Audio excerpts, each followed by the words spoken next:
కొందరు భక్తి జీవితాలు ఎలా ఉన్నాయంటే, తోపుడు బళ్ళు తోసినట్టు ఏం చేయాలి, కొంతమందిని తోయాలి. తోపుడు బండి చూడండి, అది తోస్తేనే కదులుద్ది, లేకపోతే ఎక్కడ బండి అక్కడే ఉంటుంది.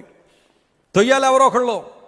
కొన్ని కుటుంబాల్లో భర్తలు ఉంటారు, భార్య తొయ్యాలి. ఏమండి, ఆదివారం అండి దేవుని మందిరానికి రావాలంటే నీ కోసం వస్తున్నాను నేను, లేకపోతే నేను రానన్నట్టుగానే భార్య కోసం వచ్చేవాళ్ళు ఉంటారు కొంతమంది, భర్త కోసం వచ్చేవాళ్ళు కొంతమంది ఉంటారు, బిడ్డల కోసం వచ్చేవాళ్ళు కొంతమంది ఉంటారు, లేదా ఏదో ఉద్దేశంతో దేవుని మందిరానికి వచ్చేవాళ్ళు కొంతమంది ఉన్నారు. కానీ మనపూర్వకంగా వచ్చావు నువ్వు, హృదయపూర్వకంగా.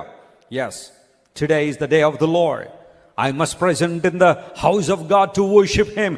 నా దేవుణ్ణి మనస్ఫూర్తిగా ఆరాధించడానికి, అయ్యా వందనాలు అని మనస్ఫూర్తిగా దేవునికి చెప్పడానికి, దేవుని స్తుతించడానికి నేను వస్తున్నాననే ఆ ఆలోచనతో కనుక నువ్వు వస్తే, నేను చెప్తున్నాను దేవుని సేవకునిగా, you are a blessed man, you are a blessed woman.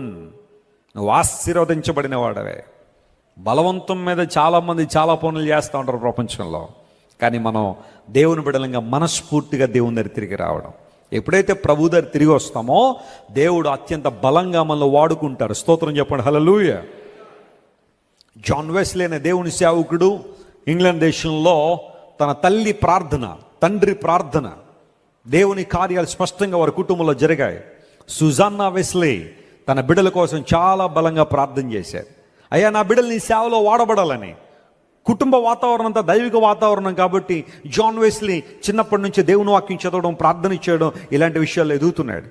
ఒకరోజున America వెళ్ళి అక్కడ సువార్త ప్రకటించాలని ఆశ కలిగింది. వాడెక్కి అమెరికా వెళ్ళాడు, సువార్త ప్రకటించాడు. ఎవరూ రక్షణ పొందలేదు, ఎవరూ దేవుని దగ్గరికి రాలేదు. కొంచెం విచారపడి మరలా ఇంటికి వెళ్ళిపోతానని చెప్పి మరలా వాడెక్కాడు. వాడెక్కిన తర్వాత ఆ వాడ మధ్యలోకి వచ్చిన తర్వాత, అట్లాంటిక్ ఓషన్లో మధ్యలోకి వచ్చిన తర్వాత ఒక తుఫాను చెలరేగిపోయింది. సముద్రం మధ్యలో తుఫాన్ అంటే ఇంకా అది చాలా భయంకరంగా ఉంటుంది పరిస్థితి. నేను ఒకసారి ఎదుర్కొన్నాను. బ్లెస్సీ గారు నేను ఒక తుఫాన్లో ఇరుక్కున్నాము అండమాన్లో. చిన్న తుఫానే కావచ్చు, కానీ ఆ రోజు ఇంకా మాకు చివరి రోజున అనిపించింది, అంత భయంకరమైన తుఫాను సముద్రాల్లో వస్తాయి తెలియకుండానే. ఎప్పుడైతే ఆ తుఫాను చెలరేగిందో ఓడలో ఉన్న వాళ్ళందరూ కూడా కంగారు పడుతుంటే, ఒక స్పెషల్ గ్రూప్ ఆఫ్ పీపుల్ ఆ ఓడలో ఉన్నారు. వారిని మొరేవియన్స్ అంటారు. మొరేవియన్స్ అనబడేవాళ్ళు. వాళ్ళందరూ కూడా ఒక చోట చేరి పాటలు పాడడం మొదలుపెట్టారు, దేవుని స్తుతించడం ప్రారంభించారు. జాన్ వెస్లీ గారు అనుకున్నారు, వీళ్ళకి ఓడ మునిగిపోద్దని తెలీదా? తెలుసు కదా, అయినా పాటలు పాడుతున్నారేంటి, అయినా దేవుని స్తుతిస్తున్నారేంటి? జాన్ వెస్లీకి అయితే భయం పట్టుకుంది. ఇప్పుడు నేను చచ్చిపోతానేమో, ఈ తుఫాన్లో చచ్చిపోతే నా పరిస్థితి ఏంటని అతి తీవ్రంగా భయపడుతున్న ఆ సందర్భంలో మొరేవియన్స్ దగ్గరికి వచ్చాడు.